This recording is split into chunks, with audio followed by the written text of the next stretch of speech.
encuentro de los sepulcros un hombre con un espíritu inmundo, que tenía su morada en los sepulcros, y nadie podía atarle, ni aun con cadenas, porque muchas veces había sido atado con grillos y cadenas, mas las cadenas habían sido hechas pedazos por él, y desmenuzados los grillos, y nadie le podía dominar.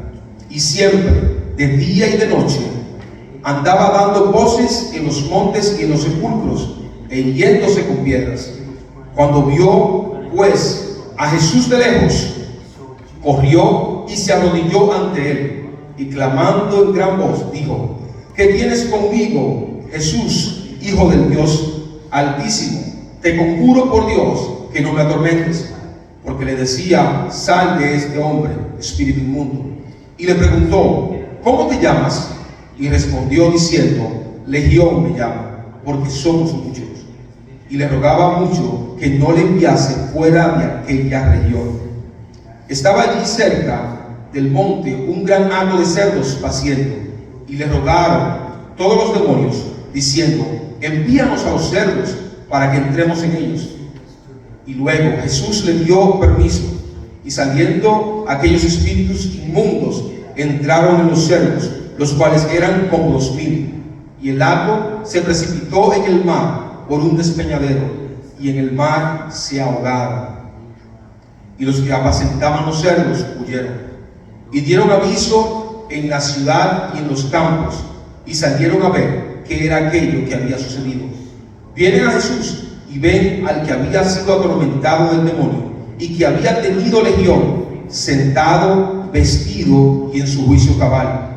Y tuvieron miedo, y les contaron los que le había visto cómo le había acontecido aquel que había tenido el demonio y lo de los cerdos, y comenzaron a rogarle que se fuera de sus contornos. Al entrar él en la barca, el que había estado endemoniado le rogaba que le dejase estar con él, mas Jesús no se lo permitió, sino que le dijo: vete a tu casa y a los tuyos y cuéntales cuán grandes cosas el Señor ha hecho contigo y cómo ha tenido misericordia de ti. Y se fue y comenzó a publicar en Decápolis cuán grandes cosas había hecho Jesús con él, y todos se maravillaron. Padre, te damos gracias en esta mañana, Señor. Tu palabra es viva, es eficaz, es como una espada de doble filo, Señor. Nos presentamos delante de ti, queremos escuchar tu voz, queremos que nos hables en esta mañana, Señor. Toca el corazón de cada familia, Señor, que está aquí presente. Ayúdanos a entender tu palabra, ayúdanos a atesorar tu palabra, pero sobre todo ayúdanos a ponerla en práctica, Señor. Te lo suplicamos en el nombre de Jesús. Y la iglesia dice: amén. Pueden sentarse, mis amados. La semana pasada empezamos esta serie y el Señor venía hablándonos acerca de pasar al otro lado. ¿Cuántos estuvieron aquí la semana pasada? Pasar al otro lado. Y el Señor nos decía que para pasar al otro lado se requiere de ser un discípulo. No cualquier persona pasa al otro lado. Vimos cómo los discípulos se subieron en una barca y dejaron a la multitud del otro lado y fueron en esa travesía. El Señor nos hablaba que en medio de ese transcurso se levantó una tempestad. El Señor estuvo durmiendo, cansado de haber hablado, predicado a una multitud de personas, y ahí el Señor le dio una gran lección. Le habló acerca de cómo nos cansamos cuando el Señor nos envía en el ministerio, pero que al mismo tiempo Él tiene la facultad de hacernos descansar y de recuperar fuerzas para seguir hacia adelante. Nos habló que aunque se levanten tormentas, Él es suficientemente grande y poderoso para aplacar cualquier tempestad que se levante. Él es nuestro Dios, Él es nuestro Señor, y en Él estamos confiando. Amén. El Señor le dio esa gran lección y ellos pudieron ver una gran revelación de Dios. En ese momento dijeron: pero ¿quién es este hombre que aún el mar y el viento le obedecen? Pero ahora llegamos a la otra parte, porque ahora los discípulos llegan a la orilla, llegan al otro lado del mar, y es aquí donde el Señor quería llevarnos a presenciar algo que es sobrenatural, Jesús llega a este lugar que se llama Gadara. Y en el versículo 1 dice: vinieron al otro lado del mar, a la región de los Gadarenos, y cuando salió él de la barca, enseguida vino a su encuentro de los sepulcros un hombre con un espíritu inmundo. Este lugar, Gadara, pertenece a un conjunto de ciudades o de pueblos que se llama Decápolis. Deca significa 10 y polis significa pueblos. Eran 10 pueblos o 10 ciudades que hacían un conjunto. Todas esas pequeñas ciudades estaban en esa área. Y Gadara pertenecía a este lugar.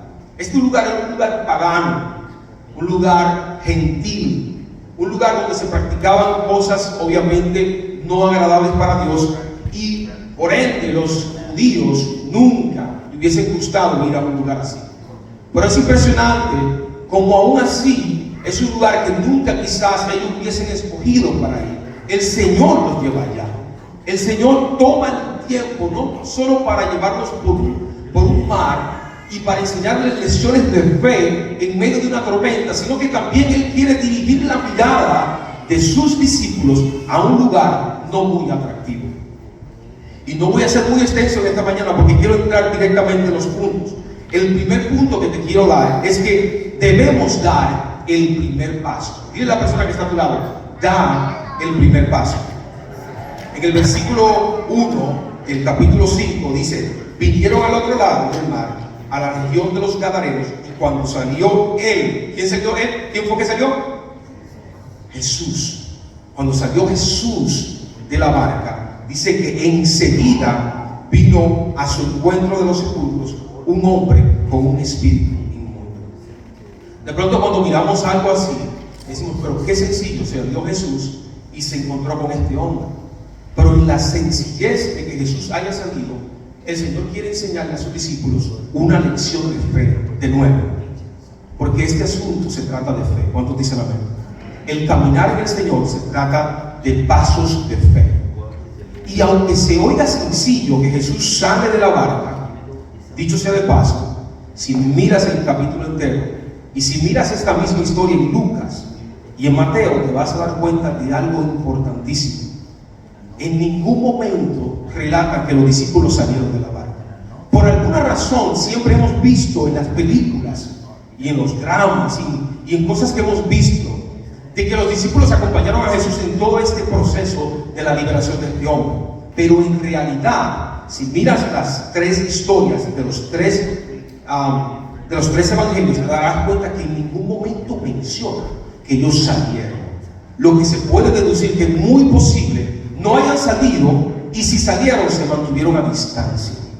Este paso es dado por Jesús. Este paso hacia adelante es dado por Jesús. Y es una lección muy importante, porque Él da el paso inicial, la iniciativa, ese paso de fe que Él quiere que sus discípulos entiendan que hay que dar hacia adelante. Dios siempre tiene la iniciativa cuando se trata del perdido. El perdido, aún así estemos ignorantes de que hay un Dios, Dios siempre se mueve en pos del perdido. Dios siempre está pensando en el perdido. Dios siempre está pensando en el necesitado. Dios siempre tiene en su corazón el deseo de levantar al caído. La iniciativa empieza en Dios. ¿Cuántos dicen amén? El deseo de ayudar al caído empieza en el Señor. Y mirando esto, ese sencillo acto de Jesús de salir de la barca nos habla de dar pequeños pasos de fe. El primer paso de fe, esa iniciativa. En el Antiguo Testamento vemos a un hombre llamado Nehemías en el capítulo 1. Voy a leer solamente un versículo, donde le sucede algo impresionante. Nehemías fue un copero del rey, y este copero tenía una responsabilidad de estar cerca del rey todo el tiempo. Un día Nehemías envía a personas a ver cómo está Jerusalén. Nehemías vive dentro de un lugar de cautiverio, vive en otra nación, como tú y yo. Somos de otros lugares, pero vivimos acá. Él vivía en Babilonia, pero sus antepasados eran de Israel. Y en ese proceso vienen con un reporte, y el reporte es: los muros están caídos, las puertas están quemadas y el templo está destruido. Cuando él escucha esto es lo que Nehemías dice en el versículo 4. Dice: cuando oí esto, me senté a llorar. De hecho, durante varios días estuve de duelo, ayuné y oré al Dios del cielo. Y ahí en el versículo 5 empieza la gran oración de Nehemías, derramando su corazón y apelando a un Dios, diciéndole: Señor, mira el pecado que hicimos, mira lo que hemos cometido. Y es interesante saber esto. Nehemías no había cometido ningún tipo de pecado, o no estaba en ese grupo de los pecadores. Nehemías estaba hablando de los antepasados de él, pero él se puso en esa posición, tomó la iniciativa de reconectarse con el Dios de sus antepasados, y en fe le pide a Dios que le ayude. Y en el capítulo 2 vemos cómo Nehemías tiene esa respuesta de parte de Dios. El rey mira el semblante de Nehemías y el rey dice: ¿por qué estás triste? Y Nehemías le dice: estoy triste por esto, por esto y por esto. Y le plantea el problema. Y Dios, por medio de la oración que hizo en el capítulo 1, por medio de ese sencillo paso, por medio de esa sencilla oración, pero con todo el corazón, el Señor responde esa petición de Nehemías. Y el rey dice: vamos a solucionar esto. Te doy los materiales, te doy todo lo que necesitas, y puedes regresarte a Jerusalén a reconstruir los muros, a reconstruir el templo, a poner puertas. Nehemías consiguió que el corazón de Dios tocara el corazón del rey para que entonces eso aconteciera.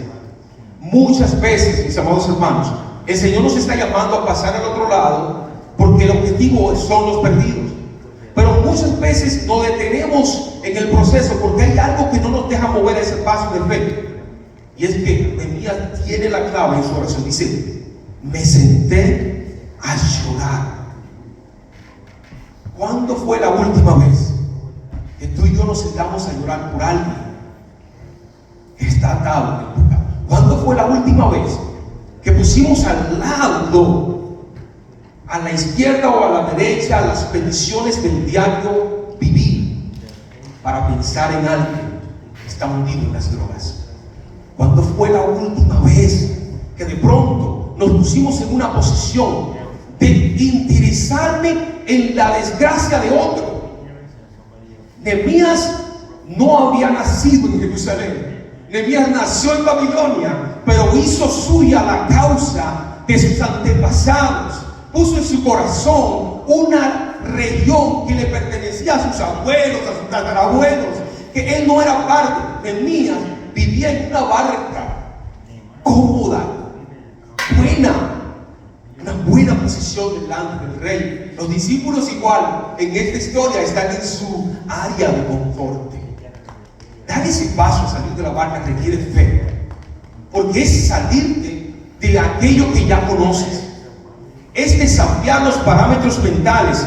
Voy a pisar un lugar pagano. Era muy grande para un judío decir: yo voy a pisar Gadara, porque pisar Gadara es contaminarme.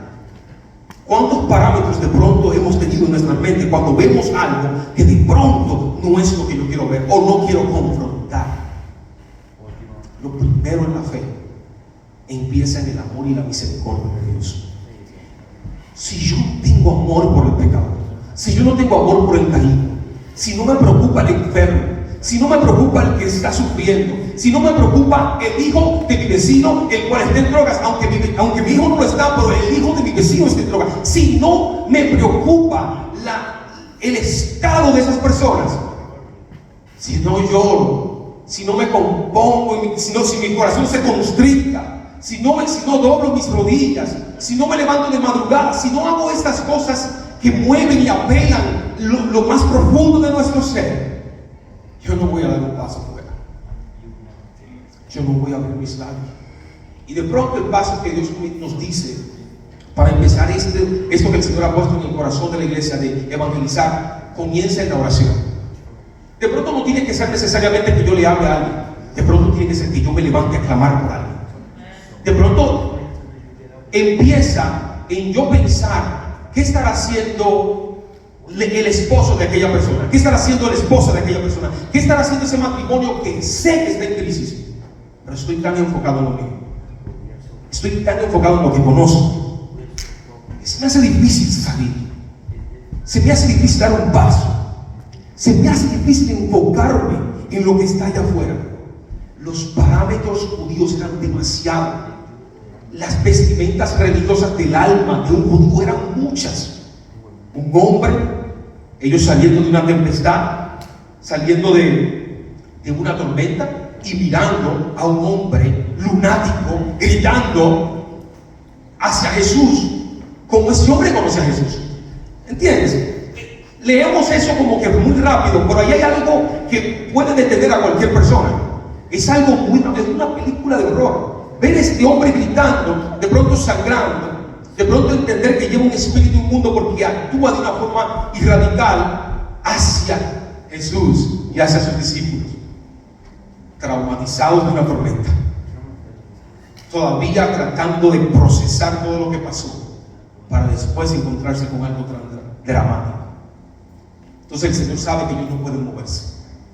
Él lo entiende, pero Él da el primer paso, dándole a entender a sus discípulos: es por medio de la fe. Nunca ganaremos a los perdidos si no hay fe en el corazón. Pero la fe nace de un corazón que ama, de un corazón que se compadece, de un corazón que tiene misericordia por el perdido, de un corazón que no le gusta ver a las personas caídas, que cuando vemos a ese hijo, a esa persona que Dios creó para que viva conforme a la voluntad de Dios, caminando en caminos de perdición, eso nos debe de doler. Porque te voy a decir algo: es imposible que el que esté caído pueda levantarse solo. Es imposible que el que esté perdido pueda encontrarse con Dios. Es imposible que este hombre endemoniado tomase una barca y pudiese cruzar al otro lado y encontrarse con Jesús. Jesús tuvo que tomar una barca para encontrarse con él, porque siempre es Dios el que tiene la iniciativa en ti y en mí. Mis amados, las paredes, las murallas de nuestra vida estaban en el piso. Tenemos que hacer memoria cuando el enemigo hacía lo que quería. Así como Nehemías decía que su nación estaba desprotegida, nuestra vida estaba desprotegida. El alcohol hacía lo que quisiera con nuestras vidas. La pornografía hacía lo mismo. Las malas decisiones. ¿Por qué? Porque nuestros muros estaban en el suelo. No había templo, no había Dios. Estábamos vacíos. Y el enemigo hacía, destruía, saqueaba. Pero gloria a Dios, porque vino Jesús y comenzó a construir algo en nuestra alma, y ahora no puede venir a hacer lo que quiera porque mi corazón le pertenece a Él. Jesús se acercó. Jesús salió del cielo y dio un paso gigante a la tierra para que tú y yo entonces tengamos un paso al cielo. Eso lo hace el amor, eso lo hace la misericordia, eso lo hacen los discípulos que caminan cerca de Jesús y que pueden ver el corazón de Jesús actuar. ¿Qué habrán estado pensando los discípulos cuando ven que Jesús da un paso afuera? Pero está loco, se va a contaminar. ¿Qué está haciendo? Se va a acercar a este lunático. Pero el Señor prosigue, camina, porque Dios siempre tiene la iniciativa, porque su amor es más que lo que estemos pasando, porque Él sabe los planes que tiene para con mi vida, porque Él quiere restaurarme, porque Él quiere levantarnos, porque Él quiere fortalecernos, porque Él nos quiere dar libertad, porque Él no le atemoriza, Él no tiene prejuicios, Él no mira qué tan hundido yo estoy, Él sabe que puede sacarme de allí. Dios tiene la iniciativa. Se acercó a mí porque Él sabía que yo era incapaz de acercarme a Él. Se acercó a ti porque Él sabía que tú no tenías la facultad de tomar la mejor decisión. Cuando tú tomaste una decisión de venir a la casa de Dios, quiero darte una noticia: ese cambio de idea te hizo cambiar Él. Cuando recapacitaste, fue Dios que lo hizo. Cuando vino ese problema que no podías ni salir y y te estabas ahogando y vino un hermano, dijo, déjame ayudarte, déjame orar por ti. Ese problema fue provocado por Dios, esa tormenta fue provocada por Dios para que entonces encontraras al Salvador. Todo lo que sucedió a mi alrededor y a tu alrededor fue organizado por Dios. Él te atrajo con sus cuerdas de amor. Dice la Biblia que no lo hemos escogido a Él, Él nos escogió a nosotros. Dale un aplauso al Señor. Él te escogió, más desde antes de la fundación del mundo. Eso es poderoso. Ahora, lo segundo es esto: si vas a dar un paso de fe, hazlo con autoridad. Ahora, ¿con qué autoridad? Con su autoridad. Amén. Hazlo con su autoridad. Hay algo muy interesante. Versículo 3 dice que tenía su morada en los sepulcros y nadie podía atarle, ni aún con cadenas, porque muchas veces había sido atado con grillos y cadenas, mas las cadenas habían sido hechas pedazos por él y desmenuzados los grillos, y nadie le podía dominar. Este hombre estaba completamente poseído. Dice, y siempre de día y de noche andaba dando voces en los montes y en los sepulcros e hiriéndose con piedras. Cuando vio pues a Jesús de lejos, corrió y se arrodilló delante de él, y clamando en gran voz dijo, ¿qué tienes conmigo, Jesús, Hijo del Dios Altísimo? La palabra que dice ahí es te conjuro, que traducido realmente es te ruego, te imploro, te suplico. Hay algo que quiero hablarte antes de entrar, y hay una palabra más adelante en la conversación de Jesús con este hombre, que es la palabra legión, una palabra no muy usada en el tiempo moderno. El Señor le pregunta, ¿cómo te llamas? Y es impresionante que el que contesta no es el hombre, sino es lo que está dentro. Qué triste cuando la condición es lo que define a la persona. Qué triste que las personas puedan conocerse por su alcoholismo y no por quienes realmente son. Qué triste cuando conocemos a personas caídas y que lo único que habla de ellos es lo que ellos hacen. Legión, porque somos ¿qué? Muchos. Hay algo que el Señor hace y que debemos tener en cuenta. Cuando Él dice esta palabra, lo que Él quiere decirnos es: hay un mundo espiritual que muchas veces ignoramos. ¿Cuántos dicen amén? Dice, no ignores las maquinaciones del enemigo. Es decir, el enemigo maquina. El enemigo es organizado. Él tiene su ejército. Él programa, él hace estrategias, porque el propósito de él es destruir. El propósito de él es esclavizar. El propósito de él es matar. Dice que vino a matar, hurtar y ¿qué? Y destruir. Entonces él es organizado. Y a veces ignoramos esto, y como ignoramos lo espiritual, queremos que hacer cosas en lo físico, pero lo físico no tiene cómo pelear con lo espiritual. Amén. Mira lo que dice Efesios capítulo 6.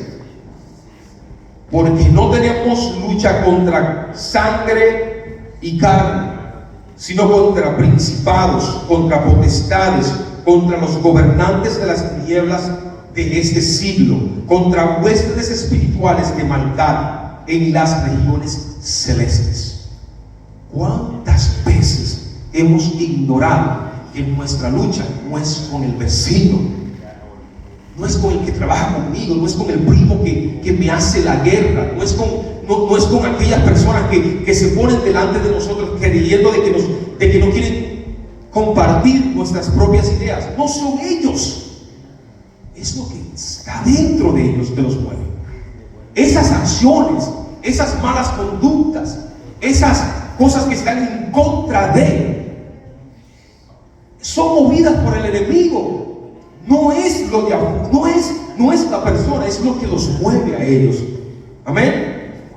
Y dice legión porque somos que mucho. Una legión era equivalente a 6,000 soldados, un término romano. Amados, 6,000 soldados, o 6,000 o 2,000 o 3,000, eran muchos demonios. La conclusión era que eran muchos, no era uno lo que poseía a este hombre. Pero lo interesante es que muchas veces trataron de atarlo, muchas veces trataron de dominarlo, muchas veces trataron de controlarlo, pero no pudieron. ¿Por qué? Porque rompía las cadenas. El mundo no puede hacer lo que solo Dios puede hacer.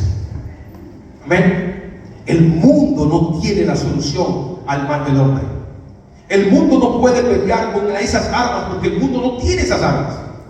Se maltrataba a él mismo, se hacía daño. Eso es lo que hace el pecado cuando está dentro de una persona. El alcohólico anda buscando calmar un hueco, un vacío intenso, inmenso. El que ve pornografía anda buscando calmar o saciar algo que tiene, que le hace falta. ¿Por qué? Porque usa métodos para tratar de saciar algo que solamente puede ser saciado por el Espíritu Santo de Dios. Algo que solamente Dios puede hacerlo. Métodos humanos para tratar de saciar una necesidad espiritual.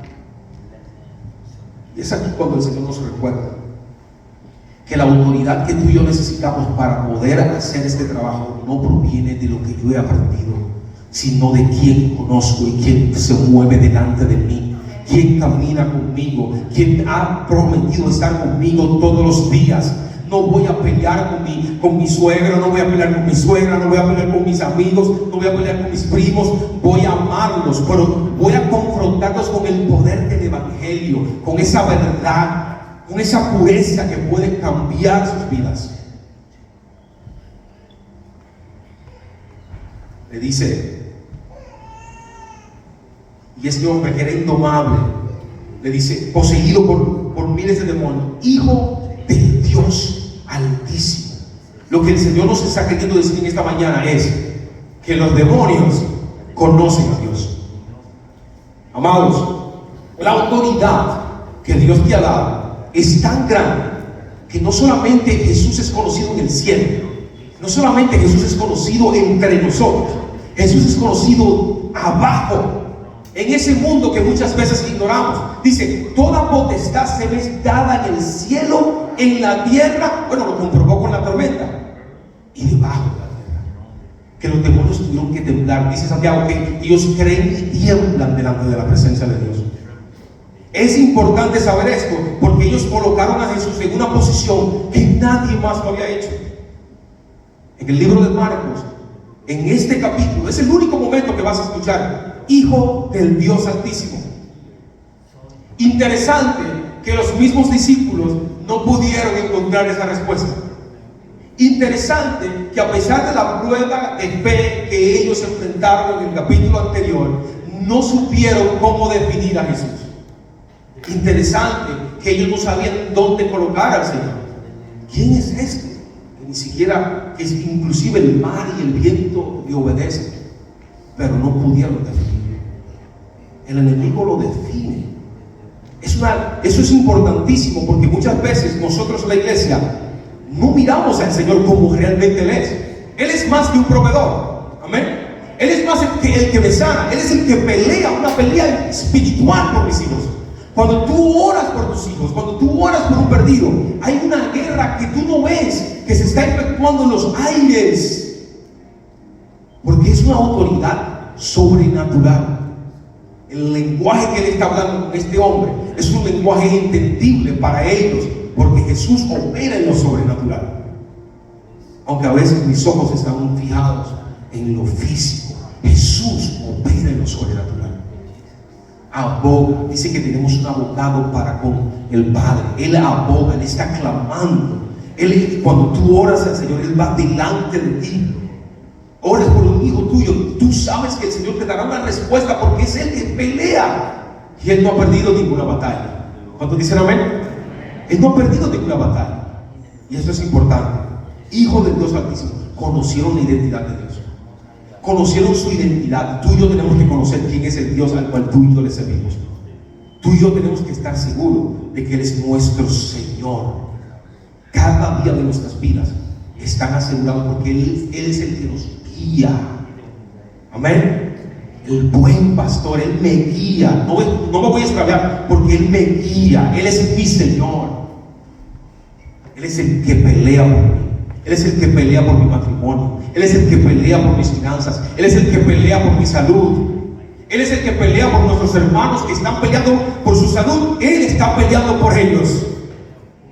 Él los está levantando. Él los está fortaleciendo. Miremos lo espiritual. Miremos esas áreas donde a veces nos concentramos en lo físico, porque cuando tú y yo nos concentramos en lo físico nos cansamos, se nos van las fuerzas, nos desanimamos, porque no sentimos, no creemos que algo está sucediendo, no vemos la obra totalmente concretada, porque el Señor está detrás ayudándonos. Dios Altísimo le dice. Hay una versión que me gusta, que es la de Mateo y la de Lucas, que dice: ¿por qué has venido antes de tiempo a atormentarnos? Y yo analizando esa palabra dije: wow, es decir, el reino de las tinieblas, que tiene al mundo atrapado, que tiene a tantas personas hundidas, que tiene a tantas personas esclavizadas, tiene un día y una fecha. ¿Por qué has venido antes de tiempo a atormentarnos? Es decir, ellos saben, ellos están conscientes de que Jesús llegará un momento que los atormentará. Es interesante porque el hombre era atormentado por los demonios, y los demonios le dicen a Jesús: no me vengas a atormentar a mí. El Dios al que tú le sirves, iglesia, es un Dios mucho más grande, mucho más poderoso que cualquier cosa que venga a visitar tu vida. Ellos tiemblan, ellos no pueden soportar la gloria de Dios, su grandeza. Ellos no querían experimentar la tormenta de la presencia de Dios. ¿Por qué has venido a atormentarnos antes del tiempo?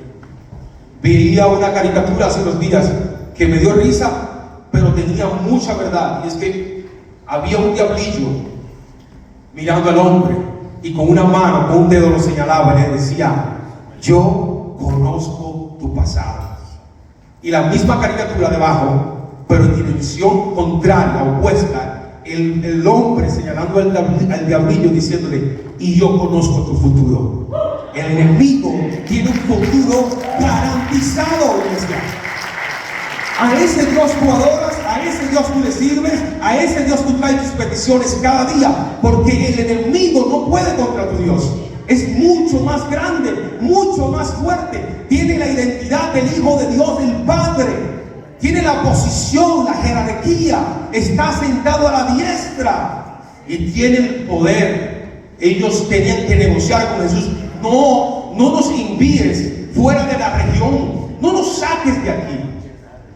Negocio, ¿qué está pasando aquí? Bueno, la realidad es que ellos saben que Jesús tiene el poder de hacer lo que Él quiera. La iglesia tiene que caminar en esa verdad, que cada día que tú y yo caminemos, estemos seguros que no hay nada imposible para Jesús. No hay nada imposible para el Dios que tú le sirves. No sé cuál será el problema que estés pasando, no sé cuál será la tormenta o lo que te haya detenido. No hay nada imposible para Dios. Nada imposible para Dios. Le rogaron, le suplicaron a Jesús, y Jesús les dio permiso. Ahora, lo interesante es, mirando el pasaje, digo: wow, había muchas más personas en ese lugar. Habían personas que estaban apacentando los cerdos. Habían personas mirando, porque después de todo el contexto del pasaje dice que las personas vieron y fueron a contar lo que había sucedido. Lo interesante es que estos espíritus le piden a Jesús que les envíe a los cerdos, y yo me preguntaba: ¿por qué no le pidieron irse a otras personas? Y la realidad es que los espíritus saben otra verdad del Señor, que tú y yo debemos siempre recordar. El Señor nunca le hubiese permitido a ellos entrar en otras personas, porque el amor que Dios tiene por nosotros es mucho más grande que cualquier otra cosa. Él sabe que es mejor perder 2,000 cerdos que un alma más. Ellos tienen la concretidad en su mente. Ellos saben que de pronto ellos no comparten ese amor, porque no viven bajo ese parámetro, bajo ese amor, pero sí saben que Él me ama mucho Y que si ha pasado al otro lado es porque me ama de verdad. Y si ha venido a morir en una cruz y a resucitar es porque realmente me ama. Ellos saben el amor que Dios tiene por cada uno de nosotros. Y ven que Jesús no va a negociar cosas así. ¿Qué pasó? Entraron dentro de ellos, de los cerdos, y se precipitaron. Te voy a dar un versículo que tienes que recordar. Deuteronomio 31:8. Nunca te puedes olvidar de esta palabra. Dice: no temas ni te desalientes, porque el propio Señor irá delante de ti. Él estará contigo, no te fallará ni te abandonará. Cuando tú sales a llevar las buenas nuevas de salvación, hay alguien mucho más grande, con una mayor autoridad, por encima de los títulos, por encima de lo que hemos aprendido, por encima de nuestras capacidades, que va delante de nosotros. Y es el Señor que nos invitó a cruzar. Él camina en esa autoridad y va delante de ti, ayudándote, dándote seguridad. Nadie puede hacer contigo lo que el Señor no lo permite. Lo vimos con Job. Lo vimos con Job, ¿verdad? Perdió todo, pero el Señor se mantuvo. Y Él, si tú te mantienes, así como estos espíritus se tienen que mantener en el libreto. Iglesia, tú y yo tenemos que mantenernos en el libreto. Tú y yo no podemos salirnos de lo que dice la palabra. Tú y yo no podemos salirnos de lo que hemos creído, en quién hemos confiado. Porque hay una promesa: yo estaré contigo, no te abandonaré, no te voy a desamparar. En tus tormentas no te desamparo, en tus crisis no te desamparo, en tu matrimonio no te desamparo, en tus debilidades no te desamparo, yo voy contigo. Tenemos que tener esa certeza, esa seguridad, porque para hablarle al perdido tenemos que estar seguros de que nuestro Dios está con nosotros. Recuérdate, no son mis palabras las que van a cambiar al caído, son las palabras del Señor que vamos a repetir. Es su palabra la que transforma, es su palabra la que levanta, es su palabra la que restablece. Pero tú tienes que creerlo y confiar en esto. Amén. Tercero y último, pasemos por uno. Pasemos por uno. Por una sola persona pasemos. No por 10, no por 15, no por 30. Si de pronto Dios te dará la capacidad de tener 10 personas, de ayudar a 10 matrimonios, pero concentremos nuestra mirada en una persona en este año, en estos meses que quedan, o en el principio del año que viene. Mira a esa persona que de pronto tú dices: no, ahí no hay nadie que... Bueno, la palabra dice que cuando llegó Jesús, ¿qué sucedió? De rodilla, cayó doblado de rodilla. Toda rodilla se doblará y toda lengua confesará que Jesús es nuestro Señor. No hay otro nombre dado a los hombres por el cual tenemos salvación y vida eterna. Es el Señor, iglesia. Es Dios el que hace esa obra. No hay nadie que se resista al amor de Dios. No hay nadie que se resista al perdón. No hay nadie que pueda decir: no, yo no voy a ser de Dios. No, si Dios te tiene en la mira, vas a ser de Dios y podrás verlo tal como Él es. El Señor de nuestras vidas, el que ama nuestra alma. Amén. El versículo 15 hasta el versículo 20 concluye esta historia diciendo: vienen a Jesús, ¿quiénes? La multitud, ¿verdad? Y ven al que había sido atormentado del demonio y que había tenido la legión, sentado, vestido y en su juicio cabal, y tuvieron miedo. Muchas veces, cuando no entendemos algo, lo que viene es un miedo, y no es un miedo de Dios, no es un miedo santo, y muchas personas se alejan porque no entienden. Y esto sucedió con ellos. Dice: y les contaron lo que le habían visto, cómo le había acontecido al que había tenido el demonio y lo de los cerdos. Y comenzaron a rogarle que se fuera de sus contornos. Al entrar él, ¿quién? Jesús vuelve a la barca. Dice: el que había estado endemoniado le rogaba que le dejase estar con él, mas Jesús no se lo permitió, sino que le dijo: vete a tu casa, a los tuyos, y cuéntales cuán grandes cosas el Señor ha hecho contigo y cómo ha tenido misericordia de ti. Y se fue y comenzó a publicar en Decápolis cuán grandes cosas había hecho Jesús con él, y todos se maravillaron. Si miramos la historia desde un principio, la semana pasada, nos vamos a dar cuenta de algo. Jesús invita a sus discípulos a cruzar, y pasa una tormenta, y pasan pruebas, y ellos flaquean en su fe. Todo lo que pasó Jesús para salvar una sola alma. Fíjate la diferencia de lo que está acostumbrado los discípulos, a estar con multitudes, a que multitudes le siguiesen. Jesús los redirige y dice: vamos por una persona, vámonos por una sola alma. Y es impresionante que cuando esto sucede, lo primero que hace Jesús es esto: se monta en la barca y se regresa. Jesús no siguió hablando. Jesús no le predicó a nadie más. Jesús no se acercó a otras personas. Jesús se sube en su barca y se regresa a casa.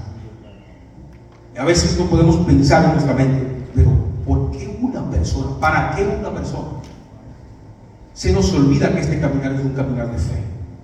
Se nos olvida que Dios conoce cosas que yo no conozco, que Dios quiere hacer cosas en personas las cuales desconocemos. No sé cuál será el siguiente predicador que revolucionará esta iglesia. No sé si uno de estos niños en los cuales oramos cambiará el curso de la historia de Tampa. No sabemos eso, ¿verdad? Pero oramos por ellos, porque no lo sabemos. Si uno de nuestros hijos, de nuestros nietos, cambiará todo esto y traerá un avivamiento. Una persona quiere decir una familia. Una persona puede ser una nación. Una persona no es solamente una persona. Dios hace mucho con poco. Dios agarra 300 y puede vencer un gran ejército de 10,000. Dios con un poquito de harina y un poquito de aceite multiplica por 3 años. Amén. Con lo poco Dios hace grandes maravillas. Y este hombre, que aparenta ser solamente uno, que aparenta ser que no hay mucho en él, de pronto fue un padre, de pronto fue un esposo, ahora el Señor le restablece su vida y puede volver. Imagínate eso, que tú y yo podamos hablarle al perdido en este año y que podamos ganarnos un alma. Esa alma fue restablecida, pero esa persona es posible que haya ganado, su familia ganó de nuevo un padre, ganó de nuevo un esposo, ganó de nuevo un hermano. Estás bendiciendo mucho más que uno, mucho más que uno. Hay algo importante que te quiero decir. Esta historia concluye no en este capítulo, sino en el capítulo 7. Jesús se marcha, y voy terminando con esto. Jesús se marcha, y en el capítulo 7 sucede algo interesante. Jesús da un segundo viaje a la zona de Decápolis, y en ese segundo viaje él encuentra a un sordomudo. Y la Biblia dice algo muy curioso que casi muchas personas no nos percatamos. Jesús se acerca a este hombre, entra sus dedos en sus oídos y escupe su lengua. Algo raro, pero el Señor sabe por qué hace las cosas. Y dice que recuperó el hablar y recuperó el oído. Dijo: ábranse, y todo se abrió. Y este hombre pudo hablar al instante y pudo oír al instante. Lo interesante es que este es uno de los muchos más milagros que Jesús hace en Decápolis. Y yo mirando la historia me pongo a pensar: pero Decápolis no es el mismo lugar o la misma región donde esa multitud no quería a Jesús, donde esa multitud le dijo: vete de aquí, sal de aquí, no te queremos aquí. ¿Qué habrá pasado? ¿Qué habrá sucedido en el corazón de este pueblo que cambió de opinión? Que ahora no mira a Jesús como ese que no quiero que estés, sino que quiere que Jesús esté y que haga milagros. ¿Por qué hay un cambio de mente y de corazón? Capítulo 7, la Biblia no me dice el por qué, pero yo quiero pensar, yo quiero tener la imaginación. yo quiero creer que tal vez, que a lo mejor lo que haya sucedido es que un hombre que un día estuvo endemoniado, atado, hundido, que se maltrataba, que no tenía lugar donde ir, y Jesús le dio libertad, hizo lo que dijo el capítulo: fue a lo suyo, fue a su ciudad y le dijo las maravillas que Dios había hecho con él. Y ese mensaje caló en el corazón de la comunidad a tal punto que cuando volvió el Salvador, deseaba que el Salvador hiciese algo en sus vidas. Amada iglesia, yo quiero decirte las últimas palabras de Jesús, para que nos vayan, para poder irnos a nuestros hogares pensando en esto. Jesús dijo estas palabras: vete a tu casa. Esta mañana yo te digo, por parte del Señor, vámonos a casa y a los tuyos y contémosle las grandes cosas que el Señor ha hecho con cada uno de nosotros, y cómo Él ha tenido gran, pero muy grande misericordia con cada uno de nosotros. Es tiempo de que nos levantemos, de que salgamos de lo cómodo, de lo conocido, de lo amigable, de lo que me da seguridad, para pasar al otro lado, para ser separado de aquello y para dar un paso de fe en la autoridad del Padre, para que de pronto la semilla que riegues en este año no germine de una vez, pero llegará un momento que esa semilla que sembraste va a ser el propósito por el cual fue enviada, y esa persona entrará deseando al Señor. En el capítulo 7 hay unas palabras que me conmovieron. Es que cuando Él sana a este sordo y a este mudo, le dicen las personas que se maravillaron: Él todo lo hace bien. Un pueblo que no quería saber de Jesús, ahora levanta su nombre en alto, porque uno hace la diferencia. Colócase sobre tus pies en esta mañana. Uno que ganemos para Dios hace la diferencia. Un padre que se reconcilia con el Señor es un padre que vuelve a sus hijos. Un esposo que se reconcilia con Dios es un esposo que le es fiel a su esposa y que ahora se compromete con Dios a hacer las cosas a la manera de Dios. Un hijo caído, destrozado, que vuelve a su casa es como ese hijo pródigo que entendió que ese amor del Padre no tiene condiciones, no tiene parámetros, que siempre nos espera con brazos abiertos. Iglesia, tú y yo, Dios nos ha dado el privilegio más grande del mundo. Y cuando digo nosotros, digo cada uno de los que estamos aquí, sin excepción alguna. Cada uno de los que estamos aquí, Dios nos ha entregado el poder del Evangelio, poder de Dios para salvar. No hay nada más grande que esto. Charles Spurgeon, uno de los predicadores más grandes del tiempo atrás en Inglaterra, le ofrecieron una posición en la mesa real. Él dijo: ¿cómo yo voy a tomar esta posición? Esta posición en la mesa real es muy poco, es muy bajita, es muy pequeña para lo que Dios me ha entregado. Predicar la palabra es lo más grande. Hablarle a un perdido es lo mejor, porque tú eres la voz, los manos, los pies del Señor. El caído se levantará a través de tu testimonio. Cuando te vean, quedarán maravillados. Yo pensaba que era el alcohólico, ¿qué pasó con él? Yo pensaba que era aquel que tenía ataduras, ¿qué pasó? ¿Qué sucedió? Él luce diferente, habla diferente. Jesús llegó, y cuando el Señor llega, todo cambia. Cuando el Señor llega, todo se transforma. Todo cambia. Las cadenas se caen, nuestro corazón se abre. Ese amor nos hace doblar. Nuestras rodillas se postran delante del Señor y reconocemos que Él es el único Dios verdadero, el Dios de amor, el Dios que ha cuidado de mis hijos, que ha cuidado de mi familia, que ha cuidado de cada uno de nosotros. Él nos envía, iglesia. Él nos envía a mirar afuera. No habla como yo, claro que no, porque es una persona que está encadenada. El cadenero no puede hablar como un judío. Y eso no me puede amedrentar, porque nos envió a ser discípulos. Y el hombre de la historia quería estar con Jesús. A diferencia de la multitud que muchas veces solamente recibe un milagro, el hombre de la historia dijo: quiero estar contigo, quiero irme contigo, Señor. ¿Por qué? Porque Jesús lo libertó y estaba vestido, sentado y en su juicio cabal. Pudo tomar la primera decisión después de mucho tiempo, y su decisión era: me quiero ir contigo, Señor. ¿Dónde está la iglesia que quiere ir tras Jesús en este año? ¿Dónde está la iglesia que quiere ir tras lo que Él ha dicho? ¿Dónde está la iglesia que hoy comprende el llamado santo, un llamado puro, un llamado poderoso, un llamado bueno? Te invito al altar del Señor en esta mañana para que todos adoremos al Señor juntos y clamemos al Señor. Padre, me presento yo primero delante de ti. Yo soy el primero que me presento delante de ti.